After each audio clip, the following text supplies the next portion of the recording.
ॐ सहनाववतु सहनौ भुनक्तु सह वीर्यं करवावहै तेजस्विनावधीतमस्तु मा विद्विषावहै। शान्ति शान्ति शान्तिः। ॐ सदाशिवसमारम्भां शङ्कराचार्यमध्यमाम् अस्मदाचार्यपर्यन्तां वन्दे गुरुपरम्परां। श्रुतिस्मृतिपुराणानाम् आलयं करुणालयं नमामि भगवत्पादं शङ्करं लोकशङ्करं। शङ्करं शङ्कराचार्यं केशवं बादरायणं सूत्रभाष्यकृतौ वन्दे भगवन्तौ पुनः पुनः। समस्तजनकल्याणे निरतं करुणामयं नमामि चिन्मयं देवं सद्गुरुं ब्रह्मविद्वरम्। वेदो नित्यमधीयतां तदुदितं कर्मस्वनुष्ठीयतां तेनेशस्य विधीयतामपचितिः काम्ये मतिस्त्यज्यतां पापौघपरिधूयतां भवसुखे दोषोऽनुसन्धीयताम् आत्मेच्छाव्यवसीयतां निजगृहात् तूर्णं विनिर्गम्यताम् सङ्गसत्सु विधीयतां भगवतो भक्तिर्दृढाधीयतां शान्त्यादिपरिचीयतां दृढतरं कर्माशु सन्त्यज्यतां सद्विद्वानुपसृप्यतां प्रतिदिनं तत्पादुकासेव्यतां ब्रह्मैकाक्षरमर्थ्यतां श्रुतिशिरो वाक्यं समाकर्ण्यताम् वाक्यार्थश्च विचार्यतां श्रुतिशिरः पक्षः समाश्रीयतां दुस्तर्कात् सुविरम्यतां श्रुतिमतस्तर्कोऽनुसन्धीयतां ब्रह्मास्मीति विभाव्यतामहरहर्गर्वः परित्यज्यतां देहेऽहं मतिरुध्यतां बुधजनैर्वादः परित्यज्यताम्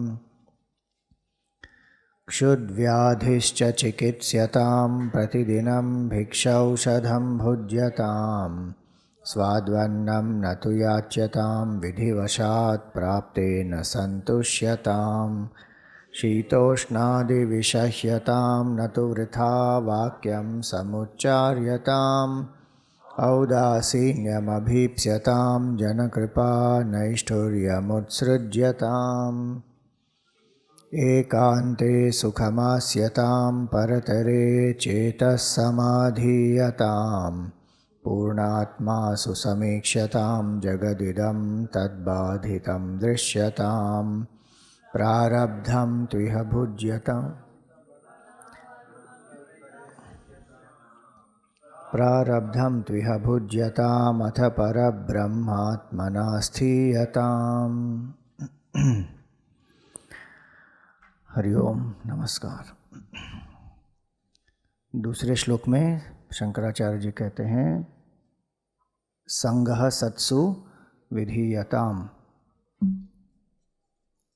सत्संग करना चाहिए। और सत्संग का हमने अर्थ भी देखा था। जो सत्य को जानने वाले महापुरुष हैं उनका संग उसको कहते हैं सत्संग। अगर ऐसे महापुरुष का संग प्राप्त न हो तो जो साधक है, साधना में निष्ठ है, ऐसे व्यक्तियों का संग।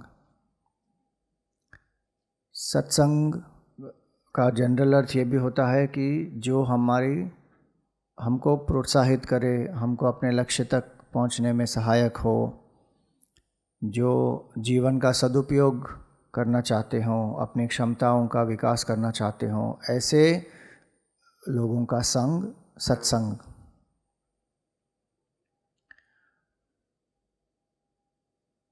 युवावस्था में स्पेशली बहुत आवश्यक होता है।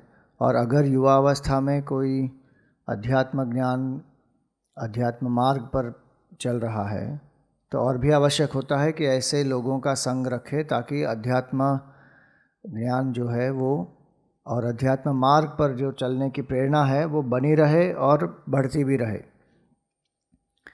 नहीं तो क्या होता है कि लोगों के मन में ये विचार होता है कि युवा अवस्था में ये सब करने का समय नहीं है, और फिर वो हमको डिस्ट्रैक्ट कर देते हैं।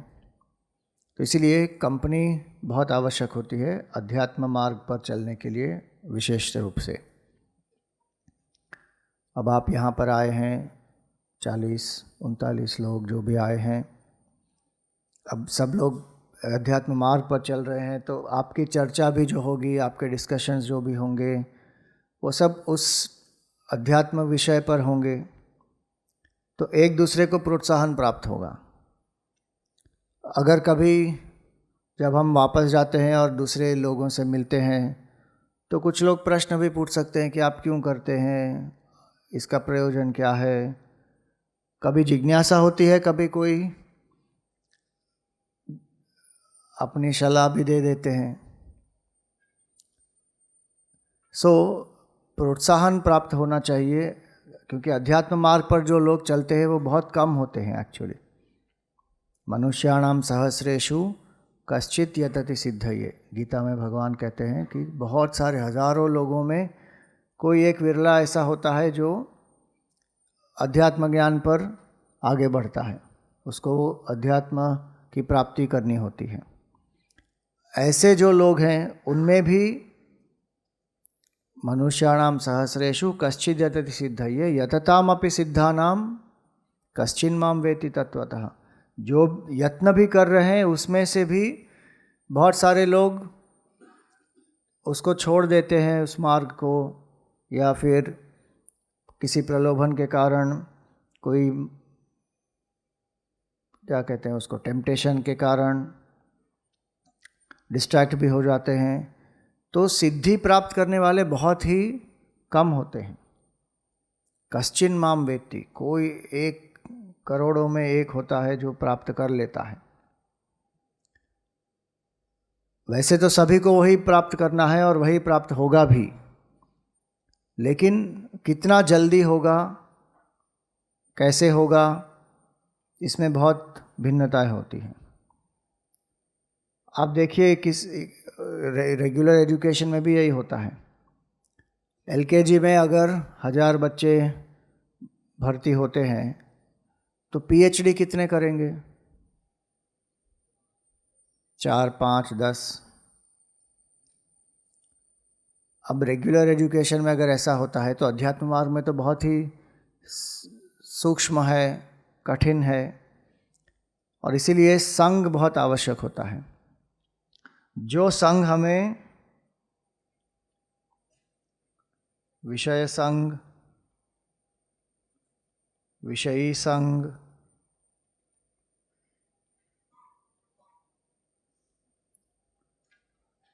देह संग, इन तीनों से मुक्त करता है,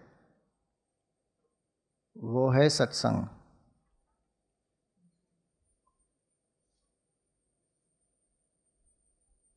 मैं ये देह हूँ, इस भावना से जो मुक्त करता है, विषयों में आनंद है, इस भावना से जो मुक्त करता है, और मैं एक विषयी हूँ, भोगी हूँ, इस भावना से जो मुक्त करता है, उसको कहते हैं सत्संग।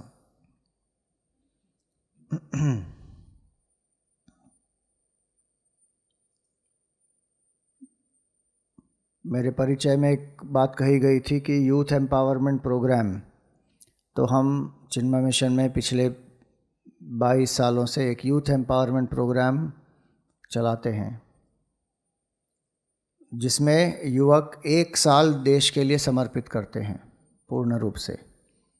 3 महीने की उनकी आवासीय ट्रेनिंग होती है, जिसमें उनको Vedanta, Hindu culture, leadership, motivation, spiritual साधना इत्यादि की पूरी ट्रेनिंग दी जाती है। और फिर 9 महीने वो जाते हैं और वही ज्ञान जो प्राप्त किया है स्कूल्स में, कॉलेजेस में, कैंप्स के द्वारा, वर्कशॉप के द्वारा, बाइक रैलीज़ के द्वारा, कल्चरल प्रोग्राम्स के द्वारा, अलग अलग प्रकार से दूसरे युवकों में बांटते हैं। तो 1 साल का जो उनका संग होता है वो एक लाइक माइंडेड ग्रुप के साथ जब होता है, 3 साल 3 महीने पढ़ते हैं साथ में, फिर साथ में काम करते हैं, अलग अलग लोगों को अलग अलग जगह पे पोस्टिंग दी जाती है, तो 1 साल की जो ट्रेनिंग होती है उसमें बहुत कुछ परिवर्तन हो जाता है मानसिक। अभी हमारा 14वां बैच शुरू होने वाला है गुरु पूर्णिमा के दिन से, 21 जुलाई से। अगर किसी को ज्वाइन करना हो तो आप डिटेल्स ले सकते हैं। तारिणी जी वैसे भी आपको इसके बारे में और भी बताएंगी। और वो पूरा का पूरा 1 साल का कोर्स फ्री होता है। जो भी एलिजिबल कैंडिडेट्स होते हैं, सिलेक्शन होता है, उसके बाद उनके लिए फ्री किया जाता है। उसका प्रयोजन ही ये है कि युवकों को एक अच्छी कंपनी मिले और स्पिरिचुअल कंपनी मिले, और देश के प्रति जो लोग समर्पित हैं, जिनके मन में भावना है सेवा करने की, ऐसे लोग जब संगठित हो तब व्यक्ति का भी उत्थान होता है, समाज के लिए भी कुछ अच्छा हो सकता है, राष्ट्र का भी उत्थान हो सकता है। तो संगः सत्सु विधीयताम भगवतो भक्ति दृढ़ाधीयताम, भगवान के लिए जो भक्ति है उसको दृढ़ करना चाहिए। वो अपने आप नहीं होगी दृढ़, हमको अपने प्रयत्न से उसको दृढ़ करना पड़ेगा, वही साधना है। तो भक्ति क्या है, इसका एक बहुत सुंदर वीडियो है गुरुदेव का। उसमें हिंदी डबिंग तो है नहीं, इंग्लिश का है, समझ लेंगे आप।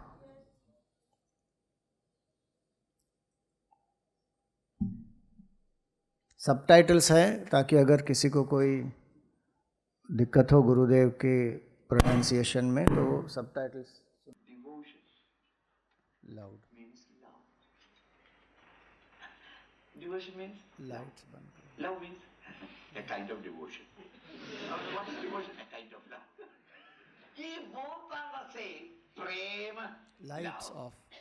bhakti, devotion. Why two words for the same thing? That is absurd. In no language you got two names of the meaning the same. There is some difference. What is the difference between love and devotion? Think. You all know what is love, isn't it? I love my dog. I love my chapel. I love my wife. You say these all the three in one sentence. there will be a great commotion in the family for the next 1 week. Isn't it? But the idea is right. I love my dog. You are right. Do you love the chapel? I go, I love the chapel. And wife? Yes, I love. Don't you think it's insulting? See? Nobody says that I am devoted to my dog. Except a few. No decent husband would say. No decent husband would say that I am devoted to my wife. I love my wife, right. But not devoted. But you are devoted to your parents. Devoted to your teacher. Devoted to art. Devoted to my profession. Okay? Devoted to my country. Devoted to that philosophy, political or philosophical. Devoted to the ideal, right. But I love my dog, I love my horse, I love my motorcycle, I love. You don't say that I am devoted to my motorcycle. Think of the difference. What is the difference? The emotion remaining the same. Love and devotion. The emotion remaining the same. When that emotion of love is towards something lower, I call it love. And the same emotion, when it is towards something higher, we call it. Think. Don't accept, I told you. I think you are sitting down and accepting. Don't accept. When the emotion of devotion or love is for the lower, it is called LOVE. I love this, I love that, I love chocolate also, I love blue color, I love blue color, everything blah blah blah blah blah blah blah. But devotion is only when the same emotion is lifted to an altar higher. Now, in all languages of the world, all of you when you are teenagers, you must have gone through one or two experiences of what you generally call all over the world, I fell in love. Anybody who has never fallen in love? Miserable man. You have missed something. At least now go and fall one.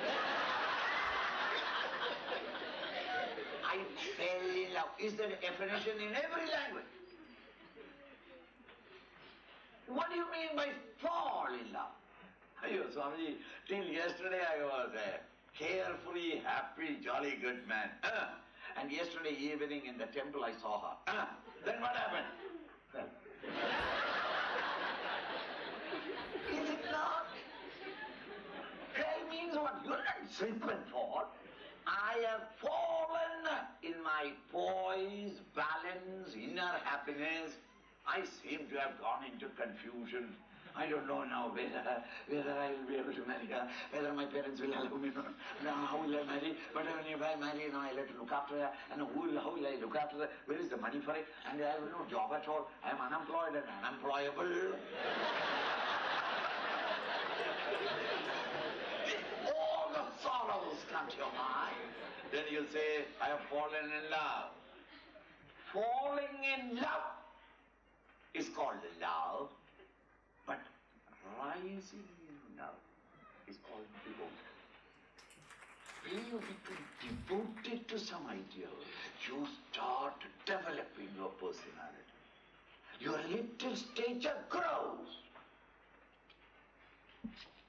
To rise in love is called devotion.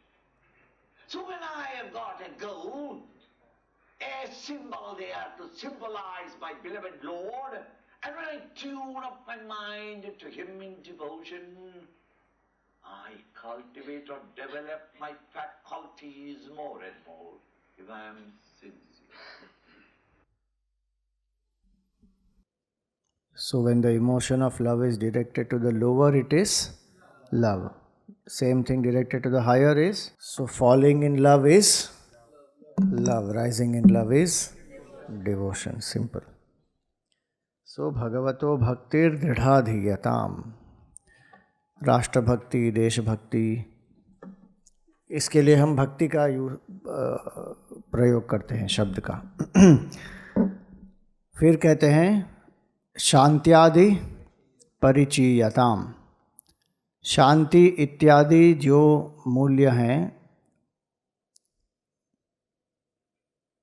उनको अपनाना चाहिए। शांति आदि का अर्थ क्या होता है? वेदांत की भाषा में हम कहें तो षट्क संपत्ति है वो।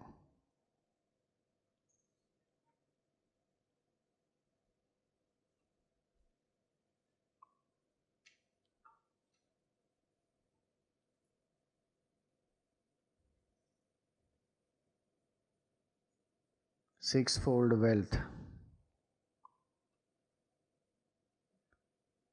उसमें क्षमा, इंद्रियों का संयम, मन का संयम,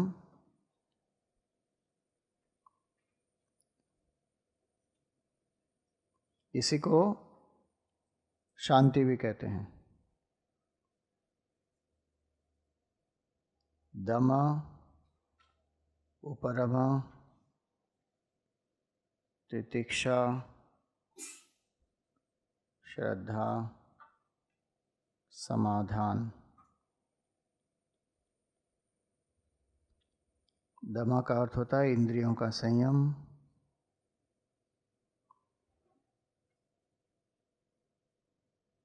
उपरमा उसका अर्थ होता है मन को निग्रहित करना, विड्रॉ करना।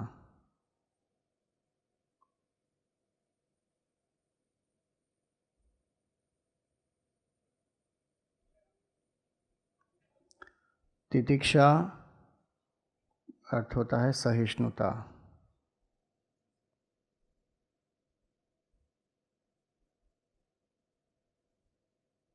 द्वंद्वों के प्रति जो शीत उष्ण सुख दुख इत्यादि जो द्वंद्व हैं उनको सहन करना। श्रद्धा है वेदांत गुरु और वेदांत वाक्यादिषु विश्वासः।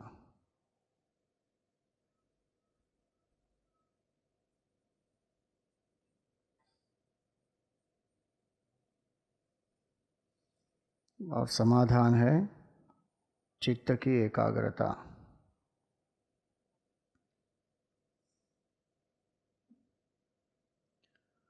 इनको संपत्ति कहा गया है क्योंकि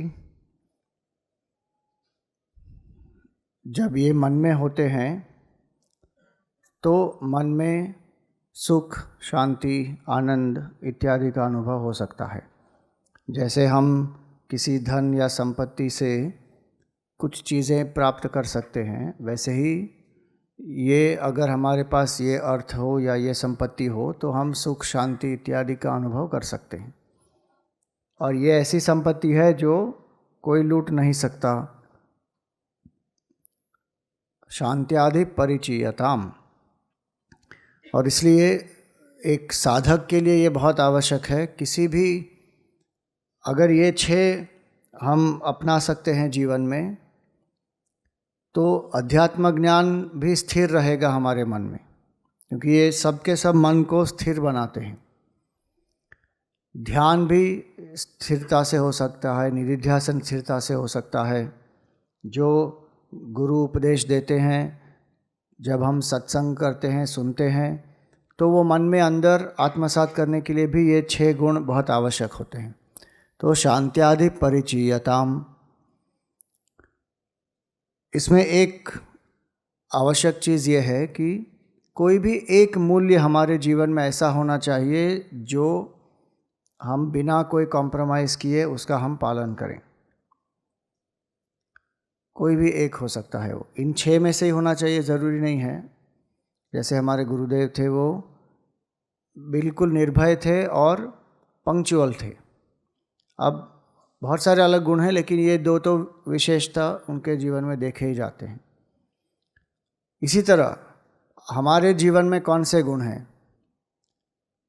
जैसे हरिश्चंद्र थे, उनके जीवन में सत्य,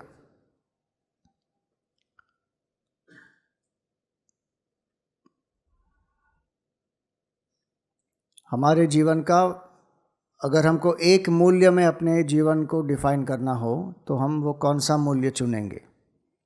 अगर आपके पास ऐसा कोई ऑलरेडी है, आपने विचार किया हुआ है, आप उसको अपने जीवन में अपनाया हुआ है आपने, तो अच्छी बात है। नहीं है तो आप विचार कर सकते हैं कि मेरे जीवन का कौन सा ऐसा मूल्य है जो मैं अनकॉम्प्रोमाइजिंगली उसे अपनाता हूँ। क्योंकि अगर वो नहीं है तो मन को वश में करना, काबू में करना बहुत मुश्किल है, क्योंकि मन स्वच्छंद होगा फिर। तो शांत्यादि परिचीयताम, दृढ़तरम कर्माशु संत्यज्यताम। इसका अर्थ ये नहीं होता कि दृढ़तापूर्वक सभी कर्मों का त्याग कर दें।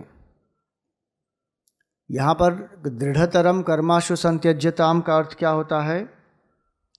जो काम्य कर्म है और जो निषिद्ध कर्म है उनको दृढ़तापूर्वक उनका त्याग करें। क्यों? क्योंकि जब मन में ये दोनों होते हैं तो मन अंतर्मुख नहीं हो सकता, पाप कर्म उत्पन्न होते हैं। और इसलिए दृढ़तरम, प्रलोभन तो आएंगे ही। पहले ही भगवान ने कह दिया काम्ये मति ही त्यज्यताम पापौघ परिधूयताम। वापस यहाँ पर क्यों कहते हैं दृढ़तरम कर्माशु संत्यज्यताम?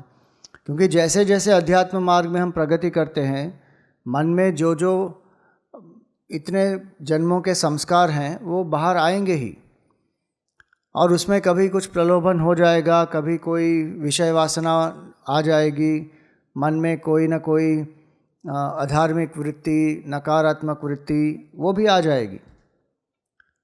उस समय क्या करना चाहिए? दृढ़तरम कर्माशु संत्यज्यताम। एक दृढ़तापूर्वक मन में ये भाव होना चाहिए कि मैं इस वृत्ति में या इस विचार को प्रोत्साहन नहीं दूंगा, इस प्रलोभन को प्रोत्साहन नहीं दूंगा। भले ही मन में ऐसा भाव आए, शारीरिक कोई उत्तेजनाएं भी हो सकती हैं, लेकिन जो साधक है वो दृढ़तरम कर्माशु संत्यज्यताम, उसी समय, ऐसे समय में ही मन को वश में करने के लिए मंत्र जप का बहुत महत्व होता है। मंत्र आपकी सहायता के लिए आता है। जिसमें आपकी श्रद्धा है, वो जो भगवतो भक्ति दृढ़ाधीयताम कहा गया, वो बहुत आवश्यक होगा इसके लिए। नहीं तो छोटी छोटी चीज़ें भी हमको प्रलोभित कर सकती हैं। और साधना में विशेषकर जब कुतर्क भी हो सकता है। कुछ लोग क्या कहते हैं कि जो डिसिप्लिन लाइफ जीते हैं उनका लाइफ बहुत मैकेनिकल होता है, बोरिंग होता है, नीरस होता है। हर रोज़ सुबह उठकर ये साधना करते हैं, जप करते हैं, एक्सरसाइज करते हैं। क्या मतलब होता है? They are not free. ये कुतर्क होता है मन का। ऐसे कुतर्कों को दृढ़तरम कर्माशु संत्यज्यताम। कंसिस्टेंसी और मोटिवेशन में अगर आपको कुछ चयन करना हो इन दोनों में से एक का, तो आप किसका चयन करेंगे? पक्का? क्यों? मोटिवेशन चाहिए ना? मोटिवेशन नहीं चाहिए?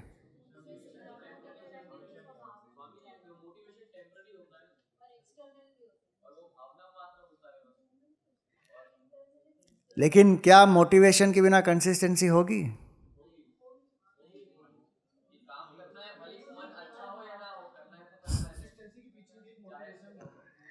तो कंसिस्टेंसी के पीछे भी मोटिवेशन ही होगा ना। देखो,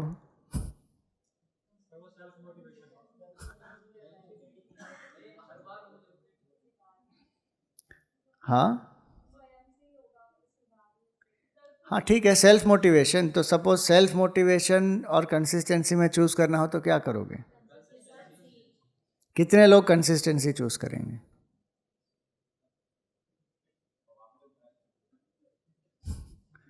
अब कितने लोग सेल्फ मोटिवेशन?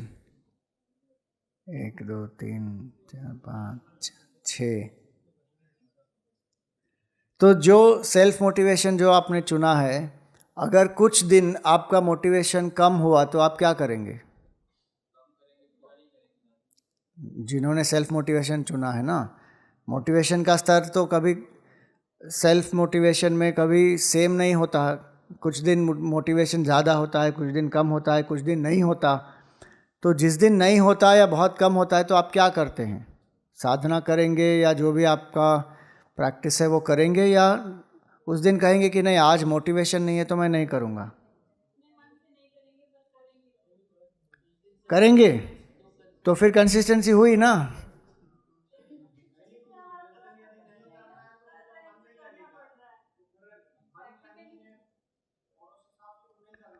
नहीं करना चाहिए? अच्छा, अगर जहाँ 100% है तभी करना चाहिए, नहीं तो नहीं करना चाहिए।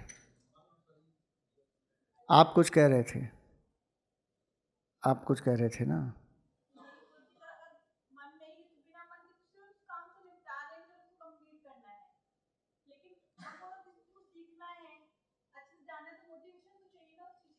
नहीं, मोटिवेशन की ज़रूरत तो है, लेकिन हम ये कह रहे हैं कि इन दोनों में से अगर कुछ चुनना है। अरे सफलता के लिए कंसिस्टेंसी बहुत आवश्यक होती है। मोटिवेशन आता जाता रहता है। अगर मोटिवेशन पर ही हम निर्भर करेंगे तो व्यक्ति बहुत ही एराटिक हो जाएगा, मतलब उसमें एक कंसिस्टेंसी नहीं रहेगी ठीक से। क्योंकि 100% मोटिवेशन एक हफ्ते में भी अगर आप देख लें, कितने दिन 100% मोटिवेशन होगा? बहुत कम दिन होगा। ज़्यादा दिन तो अपने आप को धक्का मारना पड़ेगा। जब तक व्यक्ति को उसमें निष्ठा न प्राप्त हो जाए फिर दूसरी बात है, लेकिन उसको प्राप्त करने के लिए consistency is more important than motivation.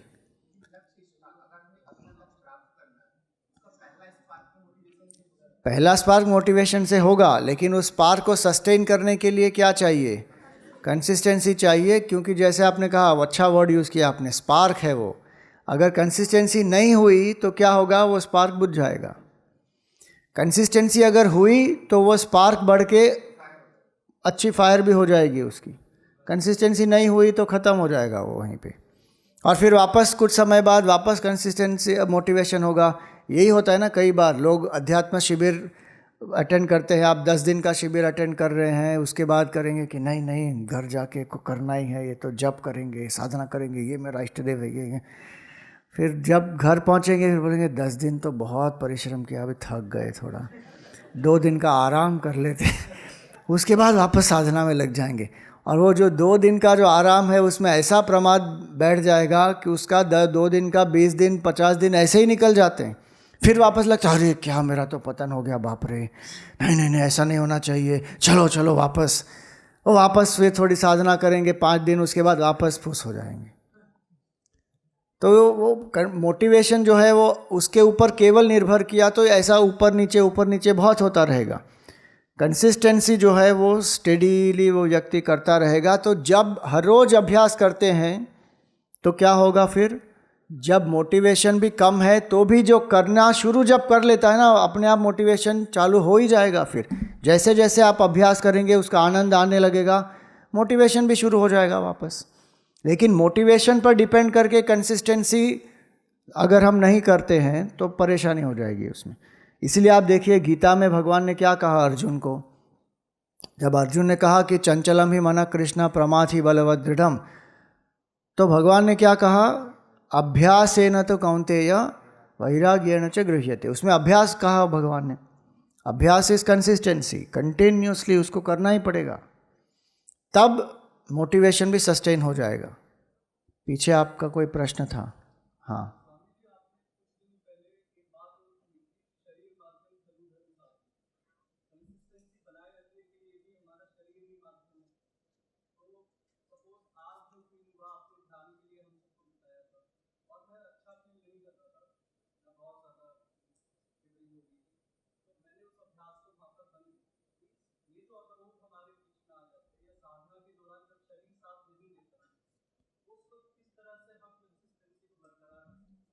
इसीलिए ये जो है ना तितिक्षा, ये गुण इसके लिए ही है। शरीर में शिवरिंग हो रही है तो होने दो उसको। हमारा प्रयोजन क्या है? हमारा लक्ष्य है शरीर के, जो मैं शरीर हूँ, इस भावना से ऊपर उठना है ना।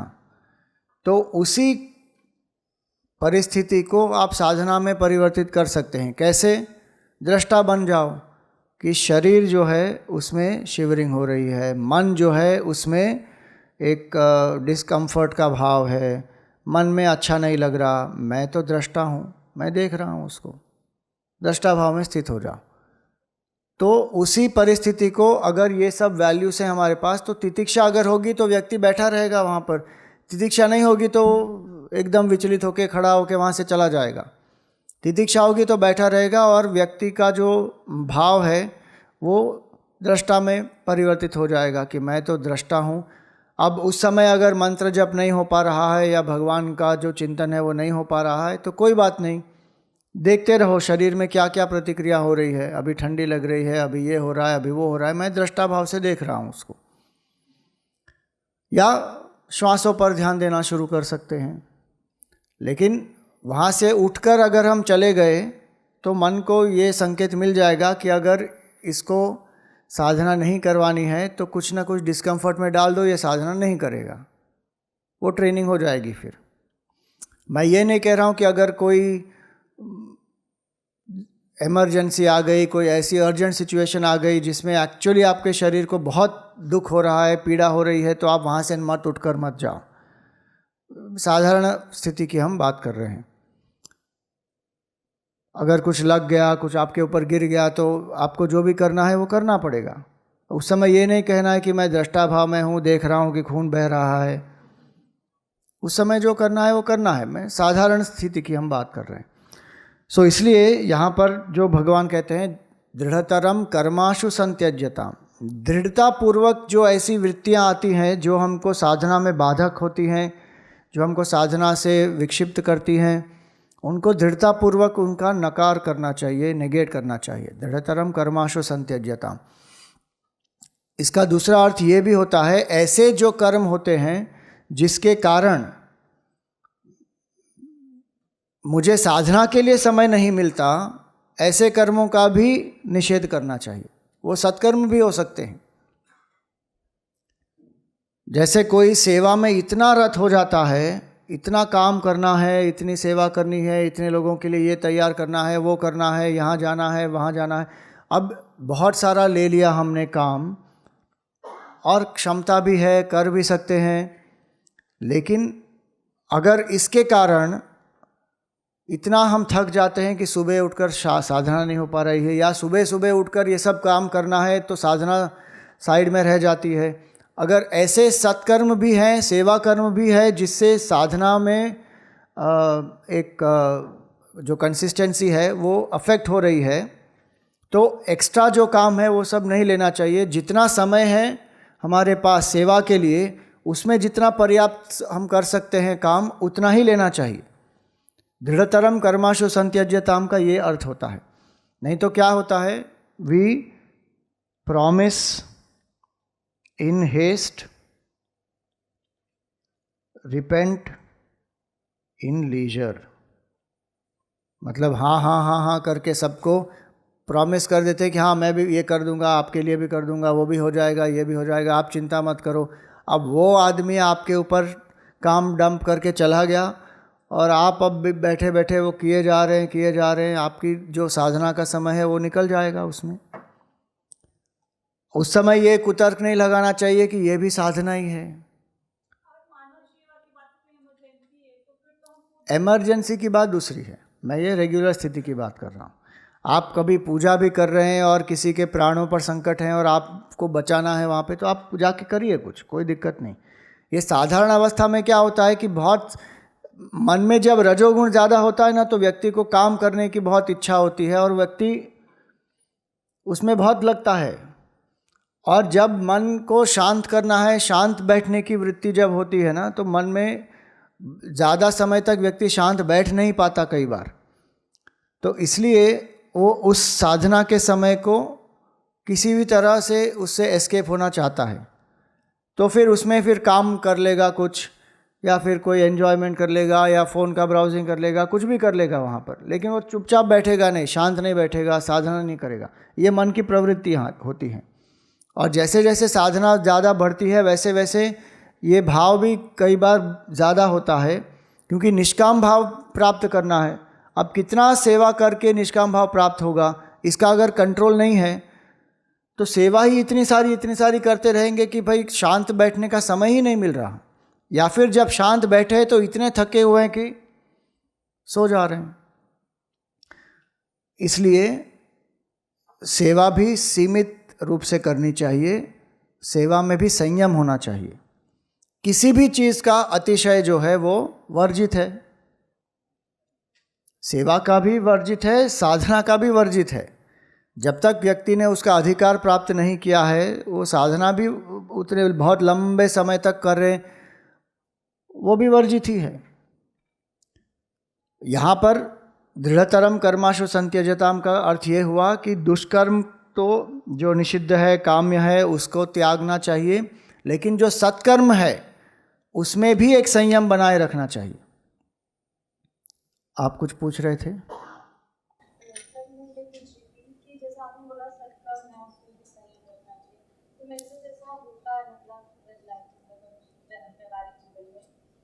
मैं अपने भी कुछ काम कर रही हूँ, पढ़ना चाहे वो लक्ष्य से संबंधित है, अपने विषय से संबंधित, और किसी ने मुझे कुछ काम दिया। अब जैसे आपने ये अपनी एक लाइन लिखी कि आप उसमें भी आप हाँ जी कहावत होती है, हाँ जी क्या नहीं। तो मतलब आप अगर ये एटीट्यूड अप्लाई करते हो तो मेरे साथ ऐसा होता है, मुझे ऐसा लगता है कि यार उसको कमिटमेंट तो कर दिया, बट अब वो फुलफिल नहीं हुआ तो एक गिल्ट ट्रिप सा होता है। तो उसके लिए क्या सॉल्यूशन ये है कि जाके पहले बोल दें सॉरी, हो नहीं पाएगा अगर हो सकता है। हाँ, अगर आपको आपके दूसरे चीज़ों से वो डिस्ट्रैक्ट कर रहा है या जो आपका मेन प्रयोजन है उससे डिस्ट्रैक्ट कर रहा है, तो आप कहते हैं कि सॉरी मैंने पहले बोल दिया लेकिन मैंने सोचा नहीं था, सॉरी मैं नहीं कर पाऊँगी। एक सॉल्यूशन है, वो जजमेंट करेंगे, वो उसका कर्मफल आपको भुगतना पड़ेगा। दूसरी बात, अगर आप ये भी सोच सकते हैं कि ठीक है इस बार मैंने कमिटमेंट दिया है तो मैं कर लूँगी, लेकिन अगली बार मैं कमिटमेंट देने से पहले सोचूंगी, ये भी आप कर सकते हैं।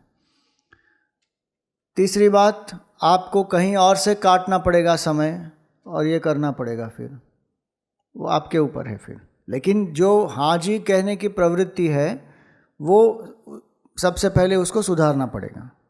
उस पर्टिकुलर सिचुएशन को आप कैसे हैंडल करते हैं उसके अलग अलग विकल्प हैं, लेकिन बिना सोचे अगर हम हाँ कह देते हैं किसी को, क्योंकि कुछ लोगों को ना कहने का अभ्यास नहीं होता और उनको लगता है कि ना कह देंगे तो सामने वाले को बुरा लग जाएगा और वो सोचेंगे कि मैं आलसी हूँ या मैं उनका कोऑपरेट नहीं कर रही हूँ, जो भी मन में धारणाएं अलग अलग हो सकती हैं।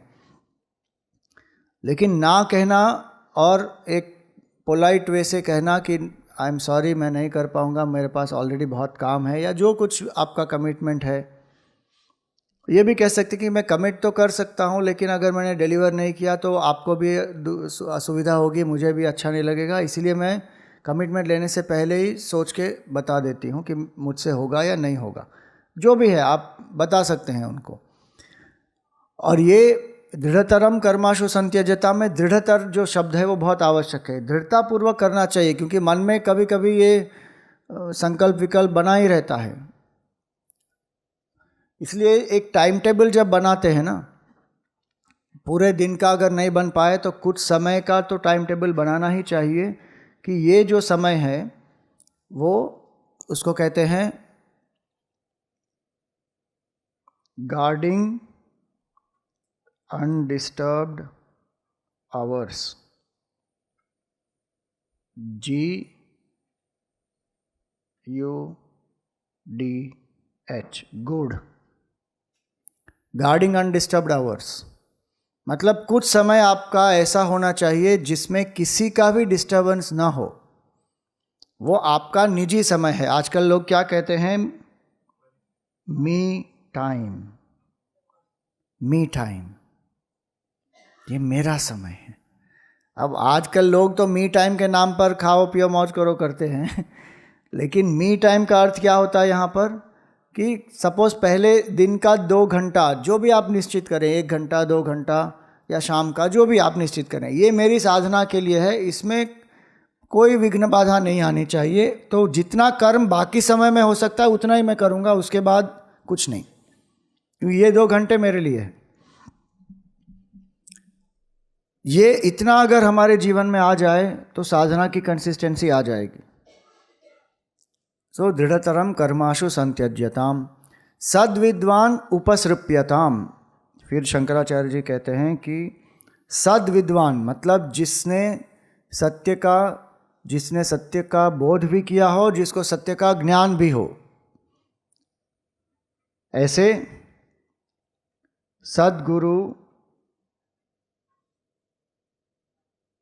को अप्रोच करना चाहिए। उपसृप्यताम सद्गुरु कौन हो सकता है? जो श्रोत्रिय है और ब्रह्मनिष्ठ है। श्रोत्रिय का अर्थ क्या होता है? शास्त्र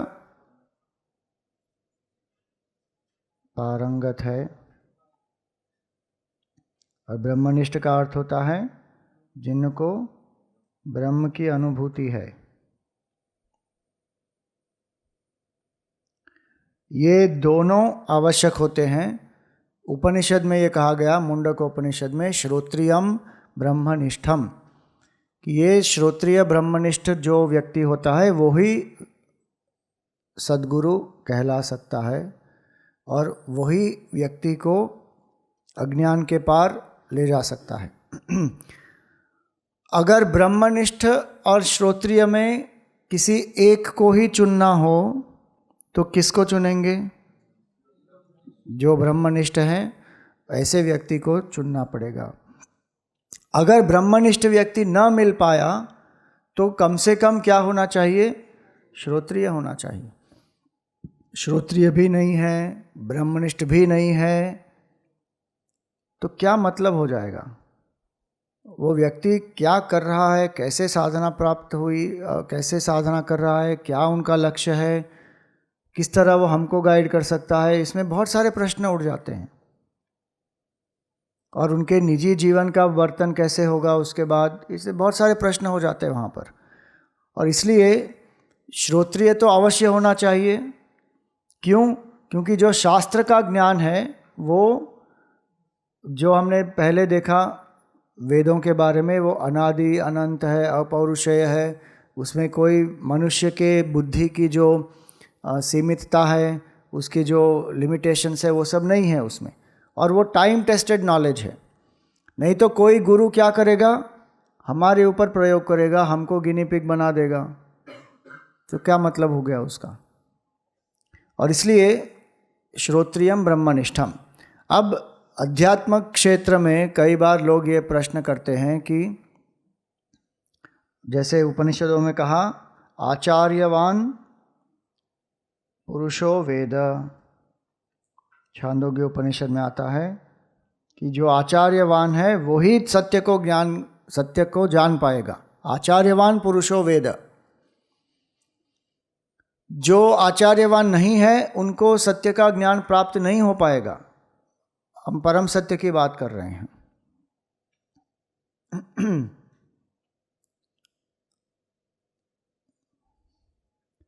तो गुरु की आवश्यकता क्या होती है? एक युवक गया था स्वामी चिन्मयानंद जी के पास। उसने कहा, Swami ji, why do I need a guru? There are books, tapes. उस समय ना वीडियो टेप्स होती थी, VHS tapes. There are tapes, videos, books, articles, everything is available. Why do I need a guru? Gurudev ने उसको देखकर कहा, go and ask this to that book.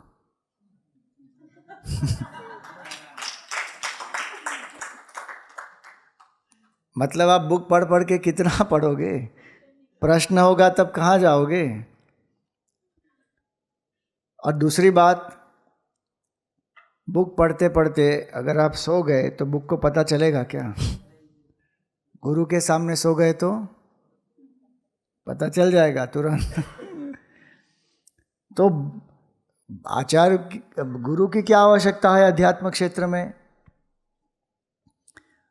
कितनी सारी चीज़ें जो हम सीखे हैं, कुछ चीज़ें हम अपने आप सीख चुके हैं, लेकिन बहुत सारी फंडामेंटल चीज़ें भी किसी ने हमको सिखाई है ना। करेक्ट। सो बुक तो जड़ है। चेतन अवस्था में जो है, जिन्होंने वो प्राप्त किया है, वो हमको ले जा सकते हैं वहाँ तक, अंधकार से प्रकाश की तरफ। जो एक दीपक जो है जिसमें एक फ्लेम जो होती है ना, जो प्रज्वलित है, वही एक दूसरे दीपक को जला सकता है। इसी तरह जिसने सत्य का अनुभव किया है वही दूसरे को सत्य का अनुभव करा सकता है। और वो सत्य का अनुभव जो करना है, उसके लिए जो सबसे पहले ये तो जानना पड़ेगा कि हम बंधन में हैं, हम बंधे हुए हैं, हम बंधन में हैं। ये भी हमको कई बार आभास ही नहीं होता है इसका। जब तक सत्संग में नहीं आते, जब तक गुरु का सानिध्य प्राप्त नहीं होता, क्या हमको पता भी होता है कि हम बंधे हुए हैं? उल्टा हमको तो लगता है कि हम तो बहुत मुक्त हैं, स्वतंत्र हैं, हम अपनी मर्जी के मालिक हैं। बंधन है, इसका भान भी हमको कौन कराता है? गुरु कराता है कि अरे भाई तुम बंधे हुए हो। बंधन का स्वरूप क्या है, बंधन क्यों है, ये सब का ज्ञान हमको गुरु से ही प्राप्त होता है। तो बंधन के बारे में भी गुरु ही बताता है। मोक्ष की स्थिति क्या है, उसके बारे में भी हमको गुरु से ही प्राप्त होता है ज्ञान। और मोक्ष की स्थिति में पहुंचकर क्या अनुभव होता है, वो भी गुरु ही उसका प्रतीक है वहाँ पर, कि व्यक्ति पहुंच गया वहाँ पर, अनुभव हो गया। और उस स्थिति को प्राप्त करने के बाद उस व्यक्ति का व्यवहार कैसा है वो भी गुरु प्रदर्शित करता है। तब हमको प्रेरणा प्राप्त होती है कि नहीं, मुझे ये स्थिति प्राप्त करनी है।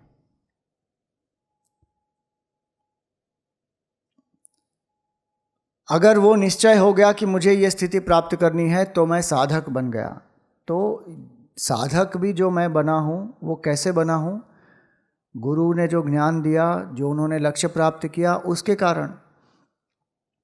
साधना में कैसे मैं आगे बढ़ूंगा, उसके लिए भी गुरु की आवश्यकता है।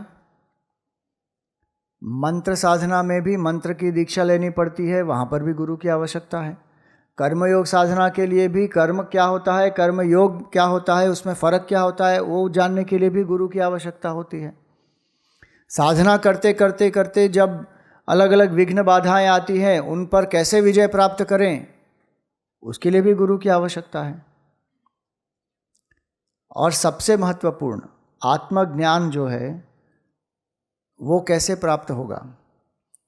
वो महावाक्य के श्रवण मनन निधिध्यासन से प्राप्त होगा। तो उसके लिए भी गुरु की आवश्यकता है। और जो गुरु हैं, जो ब्रह्मनिष्ठ गुरु हैं, उनके मुखारविंद से जब महावाक्य का हम श्रवण करते हैं तो अगर हमारा मन परिपक्व है तो जो गुरु के शब्द हैं वो हमको सत्य का बोध कराने में सक्षम होते हैं। इसलिए हमारे गुरुदेव कहते थे कि the teaching is not from the lips of the teacher to the ear of the student, it is from the heart of the teacher to the heart of the student. इसलिए गुरु के साथ जो ट्यूनिंग होती है वो करनी चाहिए। किसी को गुरु मानना और वो व्यक्ति को आपको शिष्य मानना, ये दोनों होने चाहिए, तब गुरु शिष्य का संबंध बनता है। अगर वो व्यक्ति स्थूल रूप में नहीं है तो मन से आपने माना है, अगर वो सद्गुरु हैं तो वो ब्रह्म से एक हैं, तो उसमें कोई दिक्कत नहीं होती है। लेकिन अगर स्थूल रूप में हैं तो फिर उनकी सहमति भी चाहिए। और इसलिए गुरु शिष्य का संबंध बहुत महत्वपूर्ण होता है। हमारे अध्यात्म शास्त्र में तो क्या कहते हैं कि किसी को निगुरा नहीं होना चाहिए, गुरु तो होना ही चाहिए। अगर आपके जीवन में गुरु नहीं है तो बहुत बड़ी एक रिक्तता है एक्चुअली।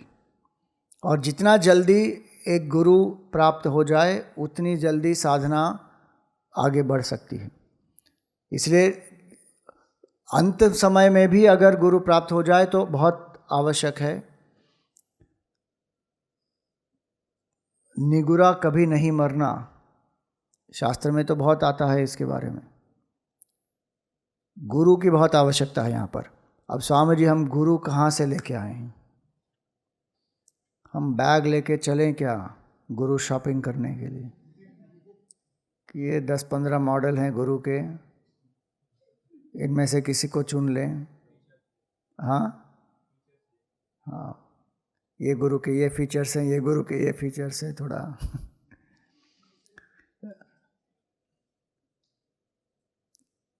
गुरुदेव बहुत सुंदर एक उदाहरण देते थे कि क्या हम गुरु को खोज सकते हैं क्या?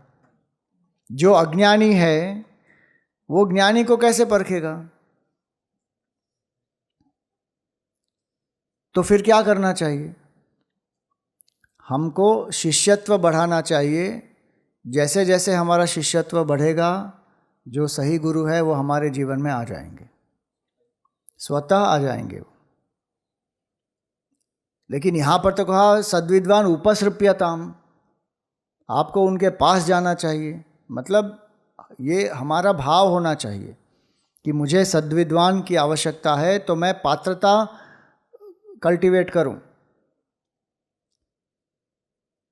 उसका सुंदर उदाहरण क्या देते थे गुरुदेव कि एक जो फूल है, अगर वो फूल खिलना शुरू कर देता है, जैसे जैसे वो फूल खिलता है तो क्या होगा, उसकी सुगंध वहाँ पर फैल जाएगी। और जैसे जैसे सुगंध फैलेगी तो क्या होगा, भंवरा जो है वो अपने आप आ जाएगा। लेकिन अगर वो फूल खिलता ही नहीं है, वो बंद है, कितनी भी पब्लिसिटी कर ले वो भंवरा आएगा क्या? आएगा ही नहीं। आ भी गया तो क्या करेगा? सर्कल मार के चला जाएगा।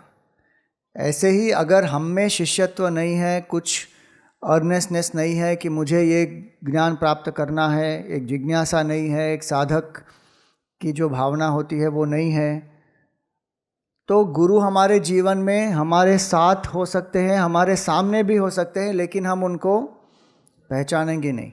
अगर पहचान भी लिया तो जो वो कह रहे हैं वो हम आत्मसात ही नहीं कर पाएंगे, बाउंसर चला जाएगा सब।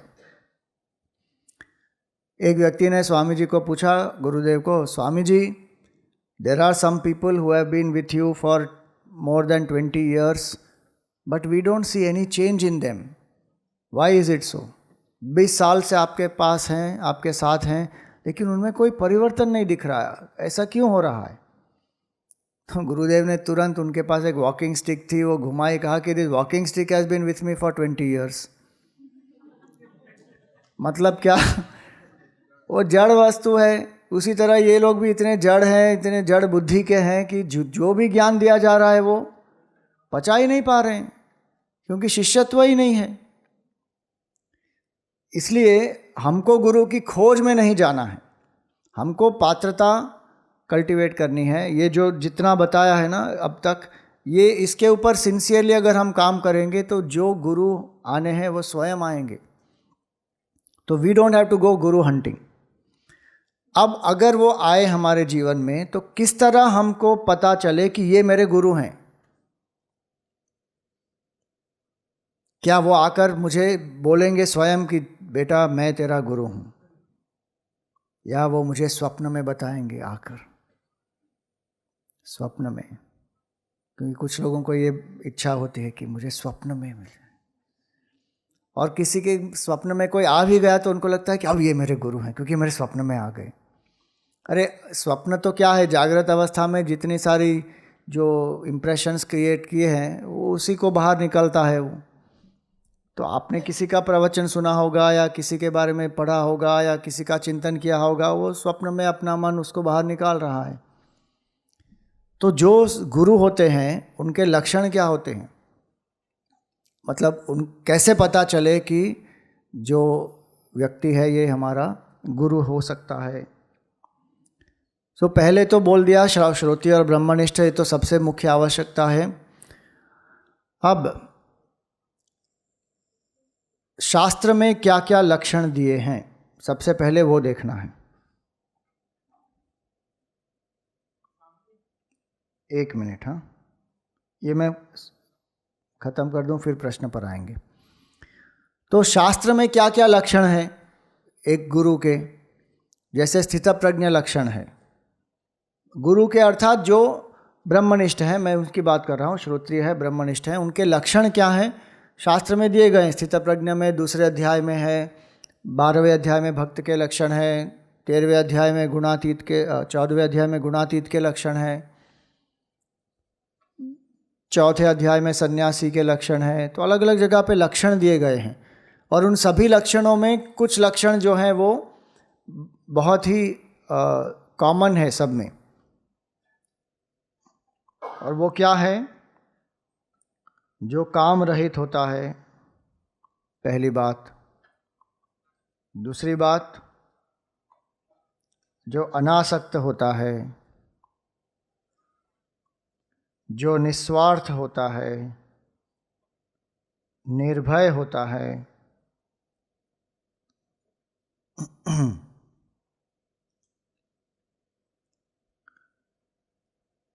काम रहित और लोभ रहित भी, ये दोनों बहुत आवश्यक हैं। काम रहित होगा तो लोभ रहित हो ही जाएगा।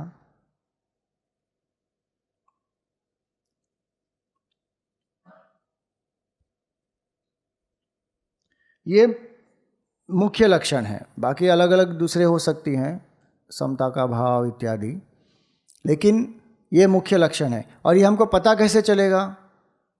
जब उनके साथ कुछ व्यवहार होगा, कुछ समय हम बिताएंगे, उनको देखेंगे, उनके वर्तन को देखेंगे, तब हमको पता चल सकता है कि भाई ये क्योंकि जो प्रवचन में व्यक्ति बोलता है वो अपने मनन से व्यक्ति बोलता है, व्यास गद्दी से बोलता है व्यक्ति, लेकिन जो स्टेज के नीचे अपने निजी जीवन में उनका व्यवहार क्या है वही उसका मापदंड है कि वो कहाँ तक उसको अप्लाई कर रहे हैं और किस तरह वो उस स्थिति तक पहुँचे हैं या नहीं पहुँचे हैं। तो ये है। तीसरी बात, उनका जो भाव होता है वो क्या है, जो शिष्य को स्वतंत्र बनाए, परतंत्र नहीं।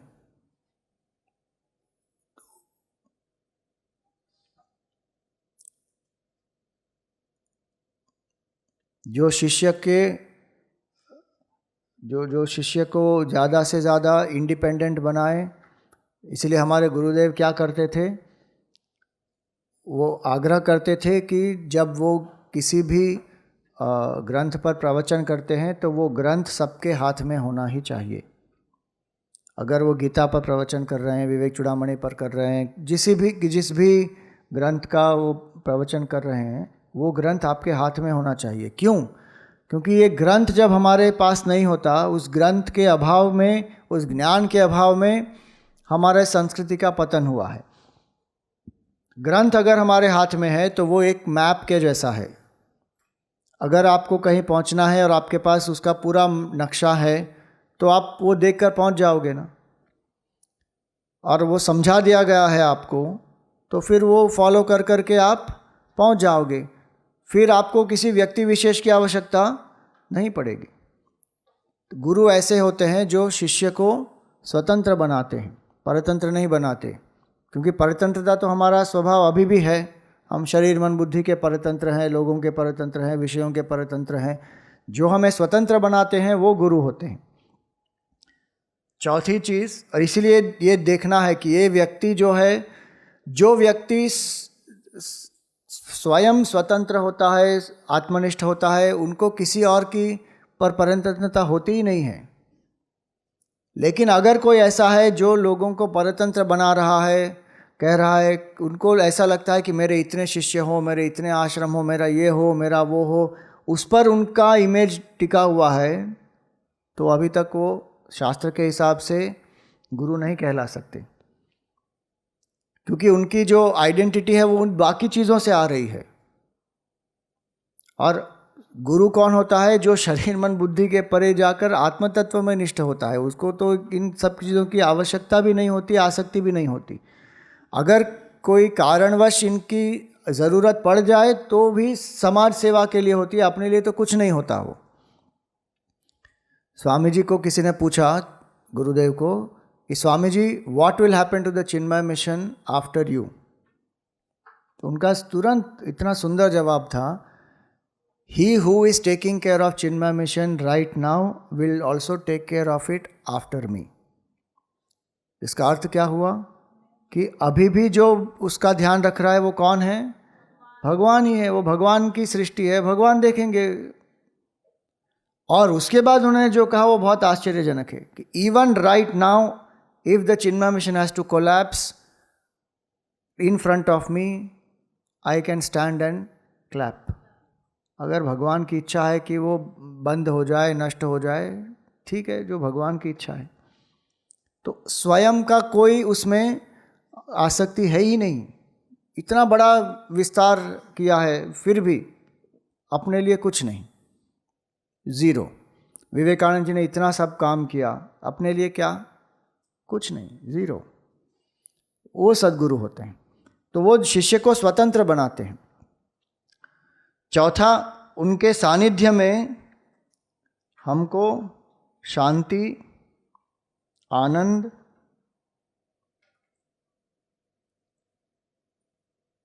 और स्पष्टता,